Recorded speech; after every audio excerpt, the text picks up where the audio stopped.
ಪ್ರಯತ್ನಗಳನ್ನ ಅವ್ರು ಮಾಡ್ತಾರೆ. ಒಂದು ನಿಮಿಷ, ಅವ್ರಿಗಿರೋ ಅವಕಾಶ ಅದು, ನೀವೇನ್ ಮಾಡ್ತಾ ಇದ್ದೀರಿ? ಈಗ ಅವ್ರಿಗಿರೋ ಅವಕಾಶ ಅದು ಒಪ್ಕೊಳ್ಳೋಣ, ಅವ್ರಿಗಿರೋ ಅವಕಾಶ ಅದು ಒಪ್ಕೊಳ್ಳೋಣ. ಆದರೆ ಒಂದು ಹೆಸರನ್ನ ಸೇರಿಸಿ ಕೂಡ ಆತ ಫೆಬ್ರವರಿ ತಿಂಗಳಲ್ಲೇ ಪೊಲೀಸ್ ಇಲಾಖೆಗೆ ಭಾರತೀಯ ನಗರ ಪೊಲೀಸ್ ಸ್ಟೇಷನ್ನಲ್ಲಿ ಕಂಪ್ಲೇಂಟ್ ಕೊಟ್ಟಿದ್ದಾರೆ.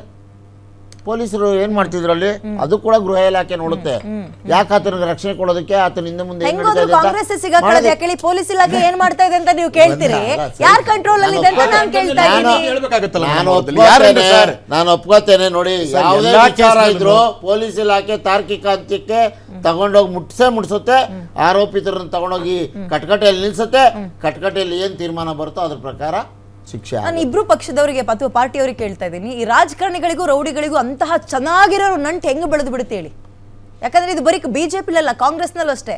ಯಾವುದೇ ಸಮಾವೇಶ ಆಗಲಿ, MP ಎಲೆಕ್ಷನ್ ಆಗಲಿ, ಸ್ಟೇಜ್ ಮೇಲೆ ದೊಡ್ಡ ದೊಡ್ಡ ನಾಯಕರುಗಳು ಅಥವಾ ಊರಿಗೆ ಸಂಬಂಧಪಟ್ಟವ್ರು ಇರ್ತಾರೋ ಇಲ್ವೋ, ರೌಡಿಗಳಂತೂ ತುಂಬಾ ಹಾಜರಾಗಿರ್ತಾರೆ. ನಿಸ್ವಾರ್ಥ ಸೇವೆ ಸಲ್ಲಿಸುವವರು ಹಿಂದೆ ರಾಜಕಾರಣ ಬರ್ತಿದ್ರು, ಹಿಂದೆ ಬರ್ತಿದ್ರು 80ರ ಒಳಗೆ.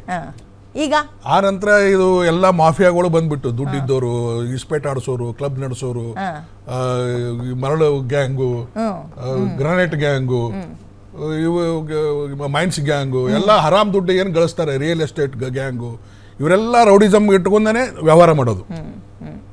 ಅಂತವರೇ ಹರಾಮ್ ದುಡ್ಡು ಗಳಿಸಿ ರಾಜಕೀಯಕ್ಕೂ ಎಲ್ಲರೂ ಅಂತ ಹೇಳ್ತಾ ಇಲ್ಲ, ಮೇಜರ್ ಮಂದಿ ಬರ್ತಾರೆ ಅಂತವ್ರು ಬಂದವರು ಮತ್ತೆ ಈ ತರ ಕೃತ್ಯದಲ್ಲಿ ಅಧಿಕಾರ ಇರೋ ಕಡೆ ಬಂದು ಸೇರ್ಕೋತಾರೆ. ಅಂದ್ರೆ ಸೇರಿಸ್ಕೊಳ್ಳೋರು ಎಂತರು ಸರ್? ನೋಡಿ, ಯಾರು ಕೂಡ ಬೋರ್ಡ್ ಹಾಕೊಂಡು ಬರೋದಿಲ್ಲ ಯಾವುದೇ ಸಂದರ್ಭದಲ್ಲೂ ಕೂಡ. ತಾವು ಸಮಾಜ ಸೇವೆಗೆ ಬಂದಿದ್ದೀವಿ, ನಿಮ್ಮ ಜೊತೆಗೆ ಸಹಕಾರ ಕೊಡ್ಬೇಕು ಅಂತ ಬಂದಿದ್ದೀವಿ. ರೌಡಿ ಶೀಟರ್ ಹಾಕಿಸ್ಕೊಂಡಿರೋರು ಪಕ್ಕದಲ್ಲಿ ನಾವು ಎಲ್ಲರದ್ದು ಭವಿಷ್ಯ ಕೇಳ್ಕೊಂಡು ಅವ್ರ ಹಿನ್ನೆಲೆ ತಿಳ್ಕೊಂಡು ರಾಜಕಾರಣಕ್ಕೆ ಸೇರಿಸ್ಕೊಳಕ ಅದು ಏಕಾಏಕಿ ಆ ತರ ಆರೋಪ ಮಾಡೋದು ಕೆಲವು ಸಂದರ್ಭಗಳಲ್ಲಿ ಕಾರ್ಯಕ್ರಮಗಳಲ್ಲಿ ನಾವು ಸೋಸಿ ನೋಡಿ ಮಾಡಿ ರಾಜಕೀಯ ಪಕ್ಷಕ್ಕೆ ತಗೊಳ್ಳಲ್ಲ, ಯಾರಿದ್ರು ಕೂಡ ವೆಲ್ಕಮ್ ಮಾಡ್ಕೊಬಿಡ್ತೀವಿ. ಅವ್ನು ಎಂತ ರೌಡಿ ಶೀಟರ್ ಆಗಿರ್ಲಿ, ಪ್ರೂವ್ ಆಗಿರೋದಾಗಿರ್ಲಿ, ನಾವು ಒಳಗೆ ಸೇರಿಸ್ಕೊಳ್ತೀವಿ. ಆ ತರ ಹಿನ್ನೆಲೆ ನಮ್ಮ ಪಕ್ಷಕ್ಕೆ ಎಂದು ಕೂಡ ಹೌದಾ ಸರ್? ಹೌದಾ ಸರ್? MP ಎಲೆಕ್ಷನ್ ಅಲ್ಲಿ ಯಾರ್ಯಾರ ಜೊತೆ ಉದಾಹರಣೆ ಕೊಡ್ಬೇಕಾ ಸರ್? ನೋಡಿ ಮೇಡಮ್, ನಾವೇನು ಹೇಳ್ತೇವೆ ಅದರಂತೆ ನಡ್ಕೋಬೇಕಾಗಿರೋದು ಕೂಡ ರಾಜಕಾರಣಿಯ ಕರ್ತವ್ಯ ಆಗಿರುತ್ತೆ. ಹಾಗಾಗಿ ತಾವು ಪರಿಶುದ್ಧರಾಗಿ, ಈಗ ಸಾರ್ ಹೇಳ್ದಂಗೆ ಪೊಲೀಸ್ ಅಧಿಕಾರಿಗಳಾಗಿದ್ದಂತ ಸಾರ್ ಹೇಳ್ದಂಗೆ ನೋಡಿ, ಕೆಲವು ಸಂದರ್ಭಗಳಲ್ಲಿ ಕೆಲವು ಘಟನೆಗಳು ನಡೀತವೆ. ಘಟನೆಗಳು ಯಾವ ರೀತಿ ನಡೆಯುತ್ತೆ, ಯಾಕೆ ನಡೆಯುತ್ತೆ, ಏನ್ ಹಿನ್ನೆಲೆ ಇರುತ್ತೆ ಅಂತ ಯಾರಿಗೂ ಗೊತ್ತಾಗೋದಿಲ್ಲ. ನಡೆದು ಬಿಟ್ಟಿರುತ್ತೆ, ಅದನ್ನ ಸೀದಾ ತಗೊಂಡೋಗಿ ಜನಪ್ರತಿನಿಧಿಗೆ ತಳಕಾಕೋದಕ್ಕೂ ಕೆಲವು ಸಂದರ್ಭದಲ್ಲಿ ನೋಡ್ಬೇಕಾಗತ್ತೆ. ಆದ್ರೆ ನೇರವಾಗಿ ಆ ಜನಪ್ರತಿನಿಧಿ ಪ್ರಕರಣಗಳಲ್ಲಿ ಶಾಮೀಲಾಗಿದ್ದಾರೆ ಅಂದ್ರೆ ನಿರ್ದಾಕ್ಷಿಣ್ಯವಾಗಿ ಕ್ರಮ ಕೈಗೊಳ್ಳುವಂತ ಕೆಲಸ ಪೊಲೀಸ್ ಇಲಾಖೆ ಮಾಡಲೇಬೇಕಾಗುತ್ತೆ. ನೋಡಿ, ಯಾವ ಲ್ಯಾಂಡ್ ಆರ್ಡರ್ ಫೇಲ್ಯೂರ್ ಆಗಿಲ್ಲ, ಏನೂ ಆಗಿಲ್ಲ. ಕರ್ನಾಟಕದಂತ ಶಾಂತಿಯುತವಾದ ರಾಜ್ಯ ಭಾರತ ದೇಶದಲ್ಲಿ ಯಾವುದೂ ಇಲ್ಲ. ಪೊಲೀಸ್ ಇಲಾಖೆಗೆ, ಕರ್ನಾಟಕ ಪೊಲೀಸ್ ಇಲಾಖೆಗೆ ಇರುವಂತ ಹೆಗ್ಗಳಿಕೆ ಬೇರೆ ಯಾವುದೇ ರಾಜ್ಯದಲ್ಲಿರುವ ಇಲಾಖೆ ಪೊಲೀಸ್ ಇಲಾಖೆಗೆ ಯಾಕೆ ಅಂತಂದ್ರೆ ನೋಡಿ ಇರ್ಬೋದು. ಬಿಜೆಪಿ ಅವರು ಪ್ರಯೋಗಶಾಲೆ ಮಾಡ್ಬಿಟ್ಟಲ್ಲಿ ಪ್ರತಿದಿನ ಹಂಗಾಗ್ಬಾರ್ದು ಅಂತಂದ್ರೆ ನೀವು ಹೇಗೆ ಹೇಳ್ತೀರಿ? ನೀವು ಬಗ್ಗೆ ಹೇಳಿದ್ರಿ, ನೀವು ಕರಾವಳಿ ಭಾಗದ ಹೇಳಿದ್ರಿ, ಅದು ಪ್ರಯೋಗಶಾಲೆ ಅಲ್ವಾ? ಅದು ಬಿಜೆಪಿ ಪ್ರಯೋಗಶಾಲೆ ಅಲ್ವಾ? ಆಯ್ತಪ್ಪ, ರಿಯಲ್ ಎಸ್ಟೇಟ್ ದಂಧೆಯವರು, ಒಂದು ನಿಮಿಷ ಮೇಡಮ್ ನಾನು ಹೇಳ್ತೀನಿ, ರಿಯಲ್ ಎಸ್ಟೇಟ್ ದಂಧೆಯವರು ಯಾವ ಸಂದರ್ಭದಲ್ಲಿ ಏನೇನ್ ಮಾಡ್ತಿರ್ತಾರೆ? ಪ್ರಯೋಗಶಾಲೆಯನ್ನ ಬಿಜೆಪಿ ಅವರು ಕರಾವಳಿಯನ್ನು ಮಾಡ್ಕೊಂಡ್ರು ಸರಿ, ಈಗ ಅಧಿಕಾರದಲ್ಲಿ ನೋಡಿ ನಾವು ಅದನ್ನ ತೆಗೆದುಕೋಬೇಕು ಅಂತ ಗೃಹ ಸಚಿವರೇ, ಸ್ವತಃ ಗೃಹ ಸಚಿವರೇ ಮತ್ತು ಅಲ್ಲಿಯ ಉಸ್ತುವಾರಿ ಸಚಿವರು ಕೂತ್ಕೊಂಡು ಅಲ್ಲಿ ಏನೇನ್ ಆಗ್ಬೇಕು ಕ್ರಮಗಳು ಈಗಾಗಲೇ ತೆಗೆದುಕೊಂಡು ತೋರಿಸಿದ್ದೇವೆ. ಇನ್ನು ಮುಂದೆ ಕೊಹ್ಲಿನೇ ಆರೋಪಿ ಅಂತ ಮಾಡ್ಬಿಟ್ರಿ ನೀವು, ನಿಮ್ಮ ನೋಡ್ಬಿಟ್ಟಿದೀವಿ ಸರ್, ನಿಮ್ ಕಾಲದಲ್ಲಿ ಏನೇನ್ ಮಾಡಿದ್ರಿ ಅಂತ ನೋಡಿ. ಈಗಾಗಲೇ ಅದಕ್ಕೆ ಸಂಬಂಧಪಟ್ಟಂತೆ ತನಿಖಾ ಆಯೋಗದ ವರದಿ ಬಂದಾಗಿದೆ. ಅದ್ರಲ್ಲಿ ಯಾರು ಎಲ್ಲವೂ ತಿಳಿಸಾಗಿದೆ. ಸರ್ಕಾರದಲ್ಲಿ ಯಾವುದೇ ಪಾತ್ರ ಇಲ್ಲ. ಈ ಟೀಮ್ನ ಮಾಲೀಕರು ಮತ್ತೆ ಆ ಟೀಮ್ ನಡೆಸಿರೋರು KCA ಅವರು ಏನ್ ಕೆಲಸ ಮಾಡಿದ್ದಾರೆ ಅಂತ ಈಗಾಗಲೇ ಗೊತ್ತಾಗಿದೆಯಲ್ಲ ಮೇಡಮ್. ಈ ತನಿಖಾ ವರದಿ ಈಗಾಗಲೇ ಸರ್ಕಾರ ಕೊಟ್ಟಿದ್ದಾರೆ, ಸಚಿವ ಸಂಪುಟದಲ್ಲಿ ಅದಿರ್ತೇವೆ, ಅದಕ್ಕೆ ಸಂಬಂಧಪಟ್ಟದ್ದು ಏನ್ ಮಾಡ್ಬೇಕು ಮಾಡ್ತಾರೆ. ಕಾನೂನು ಕ್ರಮ ನೋಡಿ, ಹೆಂಗ್ ಬೇಕಾಗ್ ಮಾಡಕ್ ಆಗೋದಿಲ್ಲ. ಅದೆಲ್ಲ ಕಪ್ಪೊಡ್ದಿರೋ ನೋಡಿ, ಕೊಹ್ಲಿ ಒಂದು ಬಂದು ನಿಮಿಷ. ಇಲ್ಲಿ ಕಾಲ್ ತುಳಿತಕ್ಕೆ ಆಯ್ತಾ ಅಥವಾ ಇಲ್ಲಿ ಒಂದು ನಿಮಿಷ, ತಗೊಂಡು ಒಂದು ಹೇಳಿ ಸರ್ ಫ್ರೀ ಅಂತ ಘೋಷಣೆ ಮಾಡಿದ್ದು ಯಾರು? ಯಾವ ಯಾರು free ಟ್ವೀಟ್ ಅಂತ? ಮಾಡಿದ್ದು? ಹಾ.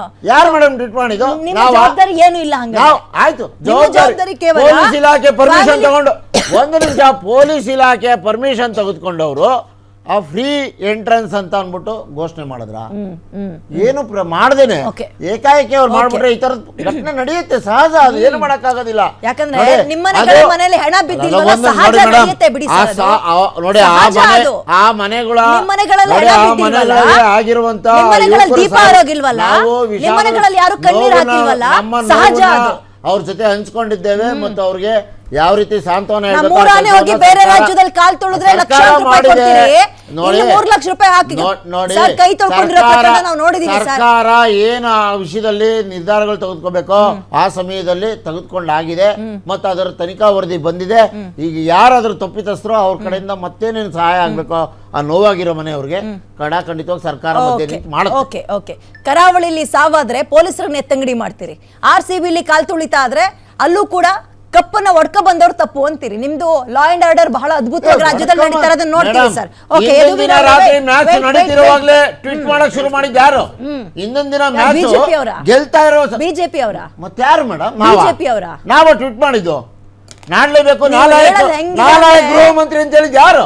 ನಾವ ನೀವ್ ಹೇಳಿದ್ ಹೆಂಗ ನಾವೇ ಮೇಡಮ್, ಒಂದು ನಿಮಿಷ ಆ ಟ್ವಿಟ್ ಅಲ್ಲಿ ಹೇಳಿದ್ ನಾವ ನಾಲಾಯಕ್ ಗೃಹ ಮಂತ್ರಿಗಳು ಅವಕಾಶ ಕೊಡ್ತಿಲ್ಲ ಈ ವಿಜಯೋತ್ಸವ ಮಾಡ್ಬೇಕು ಅಂತ ಹಿಂದಿನ ದಿನ ರಾತ್ರಿಯಿಂದಲೇ ಪ್ರಪಂಚ ಶುರು ಮಾಡಿದ್ದು ಯಾರು? ಬಂದಿದ್ದೀರಾ? ಯಾರು ಮೇಡಮ್ ಪ್ರಪಂಚ ಶುರು ಮಾಡಿದ್ದು? ನಿಮಗೆ ನೇರ ದೃಷ್ಟಿ ಇಲ್ವಾ? ಮುಂದೆ ತಿಳ್ಕೊಳ್ಳೋ ಇದಿಲ್ವಾ? ನಾನೇನ್ ಹೇಳ್ತಾ ಇದೀನಲ್ಲ, ನೀವೇನ್ ಹೇಳ್ತಾ ಇದ್ದೀರಾ? ಅರ್ಥ ಇದೆಯಾ ನಿಮ್ಗೆ? ಹಂಗಾಗಿದ್ರೆ ಹಂಗೆ, ಹಿಂಗಾದ್ರೆ ಹಿಂಗೆ ಅಂತ ನುಳ್ಸ್ಕೊಳ್ಳೋ ಪ್ರಯತ್ನ ಮಾಡಬಾರ್ದು ಒಂದು ವಿರೋಧ ಪಕ್ಷವಾಗಿ ಅವರು. ಮತ್ತು ಅವ್ರು ಮಾಡಿದ ಟ್ವಿಟ್ಗಳನ್ನ ಮತ್ತು ಮೌಲ್ಯಮಾಪನ ಮಾಡ್ಕೋಬೇಕಾಗುತ್ತೆ ಅವರು. ಇಲ್ಲ, ಆ ವಿಷಯಾಂತರ ನೋಡಿ, ಆಮೇಲೆ ಯಾಕೆ ಕೇಳಿ. ಅಂತಂದ್ರೆ ನೋಡಿ ವಿಷಯಾಂತರ ಆಗೋದು ಬೇಡ.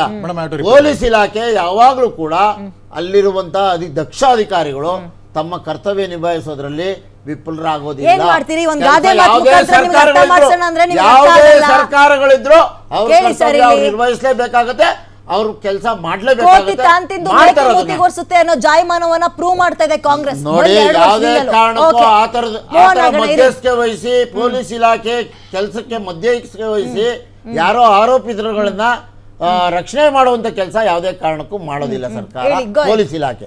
ಈ ಸರ್ಕಾರ ಬಂದಾಗಿಂದ ಎರಡು ಭಾಗ್ಯ ತುಂಬಾ ಫ್ರೀ ಆಗಿ ಅದೆಲ್ಲ ಗ್ಯಾರಂಟಿಗಳ ಬಿಡಿ ಜೊತೆ ಸರ್. ಕೊಟ್ಟಿದ್ದಾರೆ ಮೇಡಮ್. ನೀವು ಕೇಳಿ ಮೇಡಮ್, ಅಲ್ಲಿ ಒಂದು ಅಧಿಕಾರಿಗಳಿಗೆ ನೀವು ಗ್ಯಾರಂಟಿ ಇಲ್ಲ, ಸರಿ ಇಲ್ಲ ಅಂತ ಅವ್ರು ಹೇಳೋವರೆಗೂ ಬಿಹಾರದಲ್ಲಿ ಹೋಗಿ ಕೇಳಿದ್ರಿ. ಗ್ಯಾರಂಟಿ ಕುಣಿಸ್ತೀರಿ. ಬಿಡಿ ಸರ್, ನೀವು ಗ್ಯಾರಂಟಿ ಬಗ್ಗೆ ಮಾತಾಡಕ್ ಹೋಗ್ಬಿಡಿ. ಇಲ್ಲಿ ಗ್ಯಾರಂಟಿ ತುಚ್ಛವಾಗಿ ಬಗ್ಗೆ ಮಾತಾಡ್ತೀರಿ. ಅವ್ರು ಅಲ್ಲೋಗಿ ಕೇಳಿದ್ದನ್ನ ಬಿಹಾರದಲ್ಲಿ ಪೂರ್ತಿ ಕೇಳ್ತೀರಾ ಮೇಡಮ್? ಅಧಿಕಾರ ನಾನು ಮಾತು ಬರಕ್ಕೆ. ಮುಗಿಸಕ್ಕಂತ ಬಿಡಿ ಮೇಡಮ್ ಒಂದು ನಿಮಿಷ. ನಾನು ಏನ್ ವಿಷಯಾಂತರ ಹೇಳಕ್ ಬರ್ತಾ ಇದ್ದೀನಿ ಬೇಡ. ಅಂತ ಇದ್ರ ಬಗ್ಗೆ ಬನ್ನಿ. ನಾನು ವಿಷಯಾಂತರ ಮಾಡ್ತಾ ಇಲ್ಲ. ಹೆದರ್ತಾ ನಾನು ಕೇಳಿಸ್ಕೊಳ್ಳಿ, ವಿಷಯಾಂತರ disturb ಮಾಡ್ತಾ ಆಗಿದ್ದಾರಾ? ಮೇಡಮ್, ನಾನು ಹೇಳ್ತಾರೆ ಸಿಂಪಲ್ ಬೈರತಿ ಮೇಡಮ್. ಈ ಬಸವರಾಜ್ ಸರ್ಕಾರ disturb ಮೇಡಮ್, ಆಗಿದ್ದಾರಾ? ದಯವಿಟ್ಟು ಕೇಳಿಸ್ಕೊಳ್ಳಿ. ನಾನು ಈ ಸರ್ಕಾರ ಬಂದಾಗಿದ್ದನು ಆಫೀಸರ್ಗಳು ಆತ್ಮಹತ್ಯೆ ಒಂದ್ ನಿಮಿಷ ರೀ.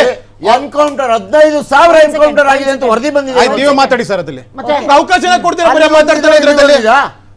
ಹೇಳಿ ಹೇಳಿ. ಮೇಡಮ್, ನಾ ಹೇಳ್ತಾ ಇರೋದು ಏನಂದ್ರೆ ಈ ಸರ್ಕಾರ ಬಂದಾಗಿಂದ ಅಧಿಕಾರಿಗಳು ಬರೀ ಆತ್ಮಹತ್ಯೆ ಮಾಡ್ಕೊಳ್ಳೋದೇ ಆಗೋಯ್ತಿತ್ತಲ್ಲಿ. ಮತ್ತೆ ಬೇರೆ ಯಾರು ಸರ್ಕಾರ ತನ್ನ ಹೊಣೆಗಾರಿಕೆ ಬಿಟ್ಬಿಟ್ಟು ಅಧಿಕಾರಿಗಳನ್ನ ಸಸ್ಪೆಂಡ್ ಮಾಡುವಂತದ್ದು ಇದು ಕಾನೂನು ಸುವ್ಯವಸ್ಥೆ. ಇದನ್ನ ನಾನು ಹೇಳಕ್ ಬಂದಿದ್ದಂಥದ್ದು ಬಿಟ್ಟಿಯಾಗ ಆಫೀಸರ್ಸ್ ಗಳಿಗೆ ಈ ತರ ಮಾಡಿದಂತದ್ದನ್ನ. ಅಂದ್ರೆ ತಾವೇ ಮಾಡಿದಂತ DPR ನಲ್ಲಿ ಅವ್ರು ಮೇಡಮ್ ಅವ್ರು ಏನ್ ಅನೌನ್ಸ್ ಮಾಡ್ತಾ ಇದ್ರು, ಮುಖ್ಯಮಂತ್ರಿಗಳು ಏನು ಅನೌನ್ಸ್ ಮಾಡ್ತಾ ಇದ್ರು, ಡೆಪ್ಯೂಟಿ CM ಅನೌನ್ಸ್ ಮಾಡ್ತಾ ಇದ್ರು, ಏನ್ ಅವರೇ ಬಂದ್ಬಿಟ್ರ ಅದಲ್ಲಿ? ಸರ್ಕಾರ ಆಯೋಜನೆ ಮಾಡಿಲ್ವಾ? ಸರ್ಕಾರ ಆಯೋಜನೆ ಮಾಡ್ತಾ ಇದ್ದಕ್ಕೆ ಸರ್ಕಾರದಲ್ಲಿ ಯಾಕೆ ನೀವು ಸ್ಟೇಡಿಯಂಗೆ ಹೋಗಿರಂತದ್ದು? ಇದನ್ನ ತಾವು ಕುಲಂಕುಷವಾಗಿ ಸುಮಾರು ಡಿಬೇಟ್ಸ್ ಗಳನ್ನ ಮಾಡಿದ್ದೀವಿ. ಅಂದ್ರೆ ತನ್ನ ಹೊಣೆಗಾರಿಕೆನ ನುಣ್ಸ್ಕೊಳ್ಳೋದನ್ನ ಯಾವ ರೀತಿ ಮಾಡ್ತಾ ಇದ್ದೀವಿ. ಇದೇ ರೀತಿಗೆ ಪ್ರತಿಯೊಂದು ಕೇಸ್ನಲ್ಲೂ, ಯಾಕೆಂದ್ರೆ ಗೃಹ ಮಂತ್ರಿನೇ ಅಸಮರ್ಥರಾಗಿರ್ತಾರೆ. ಯಾಕೆಂದ್ರೆ ಅವರಿಗೆ ಆಗುವಂತ ವಿಷಯಗಳು ಇಲ್ಲ, ಚಿಕ್ಕ ಘಟನೆ ಇದಕ್ಕೆ ಮಾಹಿತಿಗೆ ಬಂದಿಲ್ಲ, ಇದು ಯಾವುದೋ ಒಂದು ಸಣ್ಣ ಪುಟ್ಟ ಘಟನೆ, ಅದು ಕೋಮು ಗಲಭೆ ಆಗಿರ್ಬೋದು, ಬೇರೆ ಯಾವುದೇ ಆಗಿರ್ಬೋದು, ಒಂದು ಕೋಮನ್ನ ಟಾರ್ಗೆಟ್ ಮಾಡಿ ಮಾಡುವಂತದ್ದನ್ನ. ಸೊ ಟೋಟಲ್ ಓವರ್ ಆಗಿ ಏನೇನು ಅಂತಂದ್ರೆ, ಟೋಟಲ್ ಓವರ್ ಆಲ್ ಆಗಿ ಕರ್ನಾಟಕದಲ್ಲಿ ಕಾನೂನು ಸುವ್ಯವಸ್ಥೆ ಹದಗೆಟ್ಟಿದೆ ಮೇಡಮ್. ಅಲ್ಲಿ ಅದರ ಹಿಡಿತ ಗೃಹ ಮಂತ್ರಿ ಹತ್ರ ಇಲ್ಲ. ಯಾರದನ್ನ ನಡೆಸ್ತಾ ಇದ್ದಾರೆ ಅನ್ನೋದು ಗೊತ್ತಿಲ್ಲ. ಅದಲ್ಲಿ ಇದನ್ನ ಜನ ಅದನ್ನ ಸ್ವೀಕಾರ ಮಾಡ್ಕೊಂಡು ನಮ್ಮ ತಲೆ ಮೇಲೆ ಹಾಕೊಂಡು ಇದ್ ಮಾಡ್ತಾ ಇದ್ದಾರೆ. ಇದಕ್ಕೆ ಬೆಲೆ ಯಾರು ಕೊಡ್ತಾರೆ? ನಾವ್ ಹೇಳ್ತಾ ಇರೋದು ಈ ತನಿಖೆ ಆಗ್ಬೋದು, ಈ ಮೊನ್ನೆಗೆ ಈ ಕೇಸ್ ಆಗ್ಬೋದು, ಯಾವುದೇ ಆಗ್ಬೋದು, ತನಿಖೆ ಮಾಡಿ ಯಾರು ತಪ್ಪಿಸಿದ್ರೆ ಹೇಳಿ. ಯಾರು ತಪ್ಪಿಸುತ್ತಾರೆ ಅಂತ ಒಂದೇ ಒಂದು ಇದ್ರಲ್ಲಿ ಕೂಡ ಯಾವ್ದು ಹೇಳಿಲ್ಲ. ಹೇಳ್ದೇ ಇದೆ ಮತ್ತೆ ಪ್ರತಿಪಕ್ಷದ ಮೇಲೆ ತನಿಖೆ ಇದ್ ಮಾಡುವಂತ ಆರೋಪ ಮಾಡೋದು ಯಾಕೆ?